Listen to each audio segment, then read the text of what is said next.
2 सितंबर 2024 सोमवार को पड़ रही है भाद्रपद मास की सोमवती अमावस्या तिथि, जो बहुत ही खास है। और दोस्तों, ये वो अमावस्या है जो कि भाद्रपद महीने में सोमवार को पड़ रही है, तो इस दिन का महत्व और भी अधिक बढ़ जाता है।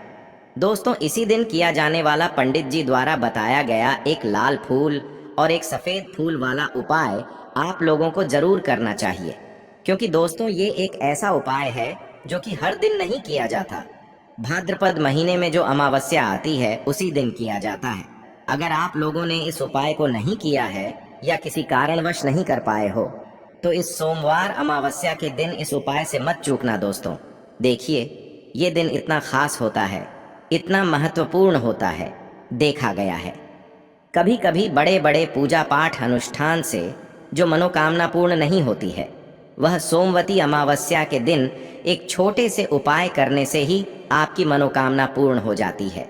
और बहुत सारे लोगों ने इस उपाय को किया भी है और उनको इस उपाय को करने का फल भी जरूर मिला है। अगर आप लोग भी इस उपाय को इस सोमवार अमावस्या के दिन करना चाहते हैं, तो आप इस उपाय को पहले अच्छे से समझ लेना, सुन लेना, उसके बाद करना। आपको इस उपाय का फल जरूर मिलेगा, आपकी सभी मनोकामनाएं पूरी हो जाएंगी। दोस्तों, हम आपको यहाँ पर बता दें कि यह जो एक लाल फूल और एक सफ़ेद फूल वाला उपाय है, ये उपाय पंडित जी ने अपनी अभी की सीहोर की कथा में ही बताया है। और इस उपाय को करने से आपके घर में चाहे किसी भी प्रकार की दुख और समस्या क्यों ना चल रही हो, आपको उसका कारण भी नहीं पता है कि भाई ये समस्या किस कारण से चल रही है, उसका कुछ भी कारण हो सकता है। जैसे पितृदोष हो सकता है, काल सर्प दोष हो सकता है, या किसी भी तरह का मंगल दोष भी हो सकता है, और भी बहुत तरह के दोष होते हैं, कुछ भी हो सकता है। पर आपको इस उपाय को करने के लिए अपने दोष को पता लगाने की भी जरूरत नहीं है। आपके घर में किस कारण से इतनी दुख और परेशानी आ रही है, वह भी आपको पता लगाने की जरूरत नहीं है। बस सोमवार की अमावस्या के दिन इस उपाय को कर लेना, क्योंकि इसी एकमात्र उपाय को करने से आपके पूरे घर परिवार में सुख और शांति हो जाएगी। आपके घर में अच्छे अच्छे काम होने लगेंगे। आपकी जो भी मनोकामना होगी वह भी धीरे धीरे करके पूर्ण होना शुरू हो जाएंगी। अब हम समझते हैं इस एक लाल फूल और एक सफेद फूल वाले उपाय को आपको करना कैसे है, किसको करना है, किस समय करना है और कैसे करना है। देखो, उपाय बिल्कुल आसान है, बस समझने वाली बात है। ध्यान से समझिए, उसके बाद ही आप लोग जो है इस उपाय को जरूर कीजिएगा। सबसे पहली चीज हम लोग ये समझते हैं कि इस एक लाल फूल और एक सफेद फूल वाले उपाय को इस आने वाली सोमवार अमावस्या के दिन किसको करना है। तो देखिए, इस उपाय को घर के सभी सदस्यों को करने की बिल्कुल भी जरूरत नहीं है। घर में से कोई एक मुख्य बड़ा सदस्य ही इस उपाय को करेगा, तो उस घर परिवार के सभी सदस्यों को इस उपाय को करने का फल मिल जाएगा। पर वो बड़ा सदस्य कौन होगा, कौन व्यक्ति इस उपाय को करेगा, तो यहाँ पर देखिए, हम आपको बता दें, घर की जो बड़ी माताएं बहनें होंगी, घर की बड़ी माताओं बहनों में से कोई भी एक माता बहन इस वाले उपाय को कर सकती है। अपने पूरे घर परिवार के लिए घर में सभी सदस्यों को इस उपाय को करने की जरूरत नहीं है। मात्र घर की जो बड़ी माताएं बहनें हैं, उनमें से कोई भी एक माता बहन इस वाले उपाय को करेगी, तो उसके घर परिवार के पूरे सदस्यों को इस उपाय का फल मिलेगा। अगर किसी कारणवश माताएं बहनें घर में उपस्थित ना हो या वो इस उपाय को न कर रही हो, कुछ दिक्कत हो, तो भाई उस जगह पर फिर घर का कोई बड़ा व्यक्ति भी इस उपाय को कर सकता है। माताओं बहनों के कहने का मतलब ये था कि माताएं बहनें घर की लक्ष्मी होती है। जब घर की लक्ष्मी कोई उपाय करती है तो निश्चित ही भगवान शिव जी बहुत जल्दी प्रसन्न होते हैं और उपाय का फल में बहुत जल्दी और बहुत बड़ा करके भी यहाँ पर देते हैं। तो आप लोग ये बात समझ गए होंगे। अब हम ये बात समझते हैं, इस वाले उपाय को हमें करना किस समय है। एक लाल फूल और एक सफ़ेद फूल वाले उपाय को हमें सोमवार के दिन करना किस समय है। तो देखिए, इस उपाय को करने का जो समय है, सुबह का समय भी है और शाम का समय भी है। अब देखिए, यहाँ पर हम मुख्य रूप से सुबह का समय नहीं बोलेंगे, क्योंकि देखिए, ये जो अमावस्या तिथि है, और आप सभी लोग जानते हैं अमावस्या का प्रदोष काल का मतलब शाम का जो समय होता है ना, इस दिन भगवान शिव जी का सबसे प्रिय दिन होता है। तो आप लोग इसे एक लाल फूल एक सफेद फूल वाले उपाय को सुबह के समय भी कर सकते हो और शाम के समय प्रदोष काल में भी कर सकते हो। सुबह के समय अगर कर रहे हो तो 10 या फिर 11 बजे तक भी अगर उपाय करोगे तो भी आपको उपाय का फल मिलेगा। वही अगर शाम के समय कर रहे हो तो इस दिन जरूर शाम के समय का ध्यान रखना कि शाम के 6 बजे से लेकर 7 बजे के बीच में अगर आप इस उपाय को कर सकते हो तो बिल्कुल कर लेना, पूरी कोशिश करना। पर अगर किसी कारणवश इस समय के बीच में ना कर पाओ तो रात 8 बजे तक भी अगर आप उपाय को करोगे तो आपको उपाय का फल जरूर मिलेगा। ये बात आपको समझ आ गई कि आप इस उपाय को सुबह और शाम दोनों समय कर सकते हो। मतलब करना आपको एक ही समय है, घर में से किसी एक ही बड़े व्यक्ति को करना है, पर एक ही बार इस उपाय को करना है, दोनों समय नहीं करना है। आपको जो समय अच्छा लगे आप उस समय पर इस वाले उपाय को कर सकते हैं। तो चलिए जानते हैं इन विशेष उपायों के बारे में। लेकिन उससे पहले जो भी मेरे भाई मेरी प्यारी बहनें आज चैनल पर पहली बार आए हैं या मेरी आवाज आज पहली बार सुन रहे हैं, अगर आप भी महादेव के सच्चे भक्त हैं तो वीडियो को लाइक और चैनल को सब्सक्राइब जरूर कर लें और कमेंट बॉक्स में लिखे हर हर महादेव, ओम नमः शिवाय। देखो, अब सबसे महत्वपूर्ण बात आती है कि इस उपाय को हमें करना किस लिए है। जैसा कि हमने अभी आपसे बोला कि इस उपाय को करने के बाद आपके जीवन में बहुत सारी खुशियां आएंगी, आपकी मनोकामनाएं पूर्ण होंगी, आपकी धन की समस्या दूर होगी, आपकी पैसों की समस्या दूर होगी। अब देखिए, अगर आप लोग सोच रहे हो कि भाई हमें अपना घर बनाना है पर घर बनाने के लिए पैसा नहीं है, हमें गाड़ी लेना है पर गाड़ी लेने के लिए पैसा नहीं है, हमें ज़मीन लेना है पर ज़मीन लेने के लिए पैसों की कमी पड़ी डीडीएच रही है। अगर ऐसी ही दिक्कत, परेशानी या किसी भी तरह की धन से जुड़ी हुई समस्या या पैसों से जुड़ी हुई समस्या अगर आपके जीवन में चल रही है तो यह उपाय निश्चित ही आपके जीवन में बहुत सारे फल लाकर दे सकता है। इसीलिए अगर आपके घर में बहुत ज्यादा दिक्कत, समस्या, परेशानी चल रही है, धन से जुड़ी हुई, पैसों से जुड़ी हुई, धन की बहुत ज्यादा कमी आ रही है, पैसों की बिल्कुल आवक नहीं हो रही है, तो भाई आप लोगों को इस वाले उपाय को जरूर करना चाहिए, घर में से किसी एक भी बड्ढे व्यक्ति को। अब इस उपाय में करना क्या है, वो सबसे पहले हम लोग जान लेते हैं उपाय की सामग्री। हम लोग सबसे पहले जानते हैं कि इस उपाय में किस किस चीज की आवश्यकता पड़ेगी। तो देखिए, उपाय का नाम तो एक लाल फूल और एक सफेद फूल वाला उपाय है, पर इस उपाय में कुल मिलाकर 4 सामग्री हमें लगने वाली है, जो कि पंडित जी ने खुद सीहोर वाली कथा में बताया है। और जो हम आपको उपाय बताते हैं वो पंडित जी द्वारा बताए गए होते हैं, अलग से हम कुछ भी नहीं बताते हैं। तो यहाँ पर हम लोग समझते हैं कि इस उपाय की सामग्री क्या है।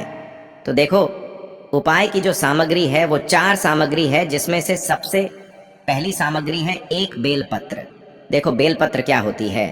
बेलपत्र जो शिव की शिवलिंग पर चढ़ती है। दूसरी चीज है एक शमी पत्र, शमी पत्र वो जो शिवलिंग पर ही चढ़ता है। तीसरी चीज है दोस्तों एक लाल फूल, जो उपाय का नाम है। तो एक यहाँ पर आपको लाल फूल लेना है। अब ये लाल फूल कौन सा लेना है? देखो, शिवलिंग के ऊपर जो लाल फूल चढ़ता हो उनमें से कोई भी एक लाल फूल पसंद कर लेना और वो कहीं से तोड़कर या कहीं से खरीद कर लेकर आना और उस लाल फूल को उपाय में प्रयोग कर लेना। उसके बाद में एक सफेद फूल का विशेष रूप से ध्यान रखना। जो सफेद फूल शिवलिंग पर चढ़ता हो सिर्फ वही सफेद फूल लेकर आना, इसके अलावा कुछ मत लेकर आना, लेकिन केतकी का मत लेना। तो एक एक मात्रा में ही आपको ये चारों सामग्री चाहिए।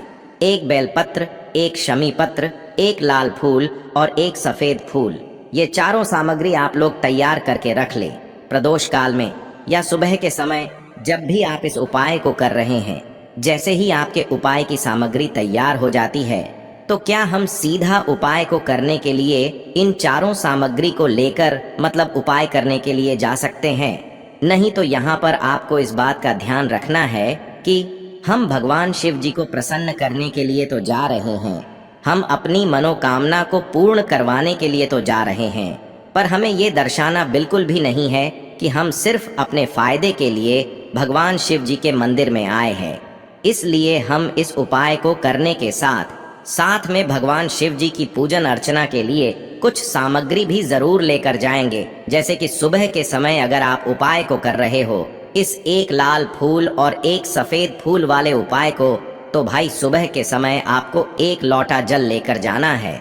जो लोग प्रतिदिन शिव जी के मंदिर जाते हैं, पूजन अर्चना करते हैं, जल चढ़ाते हैं, फूल बेलपत्र सब कुछ चढ़ाते हैं, भाई वो अपनी पूजन अर्चना वैसी की वैसी ही करना। बाकी जो सिर्फ उपाय को करने के लिए जा रहा है, जो कुछ भी लेकर नहीं जा रहा है, उसे कम से कम 1 लोटा जल अपने घर से जरूर भर कर लेकर जाना।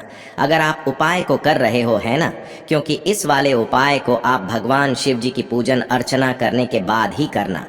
वहीं अगर बात करें शाम के समय की, अगर कोई व्यक्ति शाम के समय प्रदोष काल में इस वाले उपाय को कर रहा है, तो भाई आपको मात्र 1 घी का दीपक तैयार करना है। ये बात हम हमेशा बोलते हैं। शाम के समय प्रदोष काल में कोई कर रहे हो ना, तो दीपक का विशेष महत्व होता है। अमावस्या के दिन का प्रदोष काल में जो भी व्यक्ति दीपक जलाता है ना भगवान शिव जी के मंदिर में, भाई उसके जीवन से सारी दुख और परेशानियां भी दूर होती हैं। तो भाई इस दिन दीपक का विशेष रूप से ध्यान रखना आप लोग। अगर आप इस उपाय को शाम के समय प्रदोष काल में कर रहे हो, है ना, ये जो दीपक आप लोग लोगे, ये आटे का लोगे। जो आटा आप गूंद दोगे उसके अंदर कुछ भी मत डालना, मात्र सादा आटा लगाकर उसे तैयार कर लेना और 1 मीडियम साइज का दीपक तैयार कर लेना। वो दीपक ना ज्यादा छोटा हो ना ज्यादा बड्ढा हो, है ना। उसके बाद में दीपक आपका तैयार हो जाए तो इसके अंदर जो बत्ती रखोगे वो गोल बत्ती रखोगे। देखो गोल बत्ती भी 2 तरह की होगी, एक बाजार की और एक घर वाली।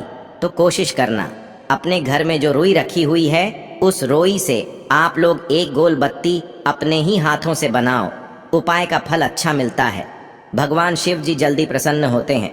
जब हम किसी भी उपाय को अपने हाथों से परिश्रम करके तैयार करते हैं तो आपको उस दीपक के अंदर 1 गोल बत्ती रख देनी है। इसके अंदर जो चीज आप लोग डालोगे वो डालोगे।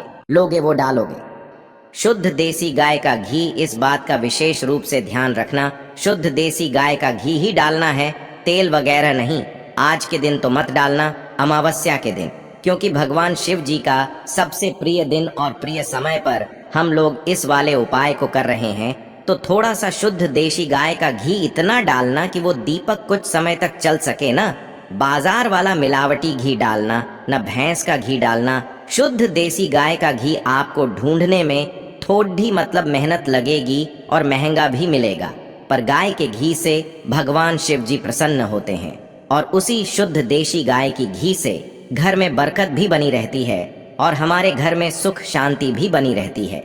इसलिए इस शुद्ध देसी गाय का घी को अपने घर में हमेशा रखा करो।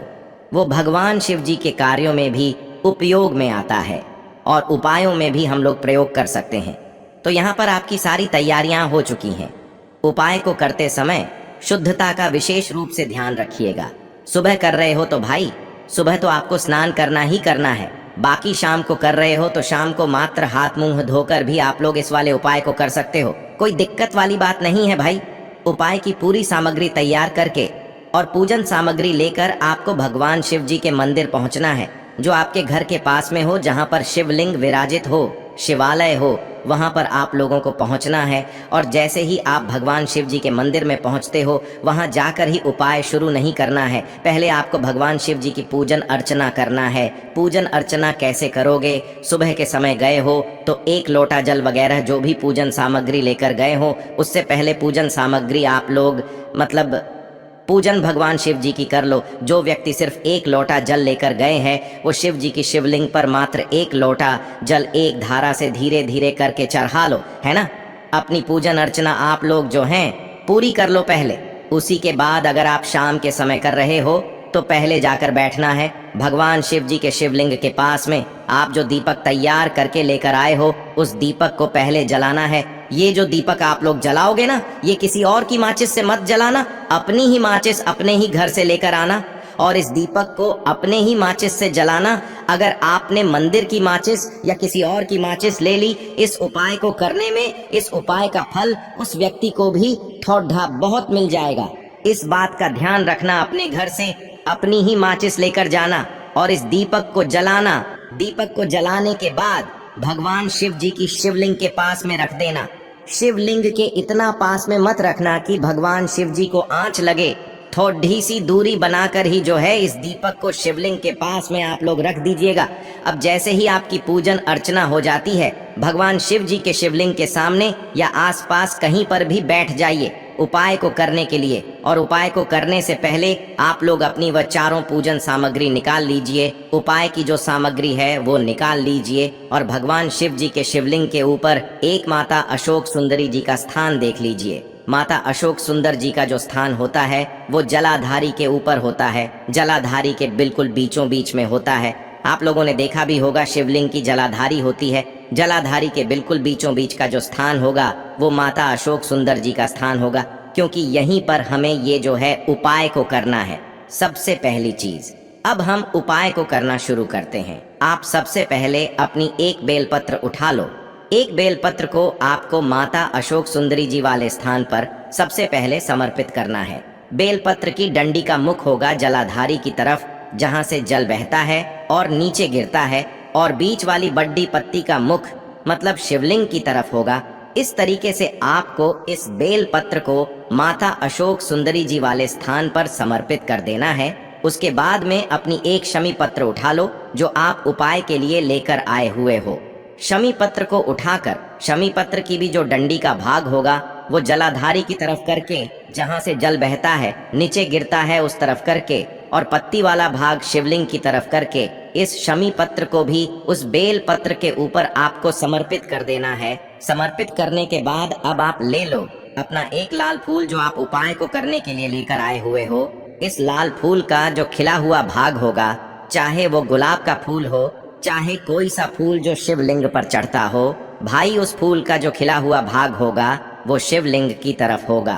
बाकी जो पीछे का भाग होगा फूल का वो जलाधारी की तरफ, जहां से जल बहता है नीचे गिरता है उस तरफ होगा। और आखिरी में आपका जो एक सफेद फूल बचा हुआ है, इस सफेद फूल को भी आपको लेना है और सफेद फूल का जो खिला हुआ भाग होगा वो शिवलिंग की तरफ होगा, जहां पर शिवलिंग रखा हुआ है उस तरफ होगा, और डंडी का भाग जलाधारी के पीछे की तरफ हो जाएगा।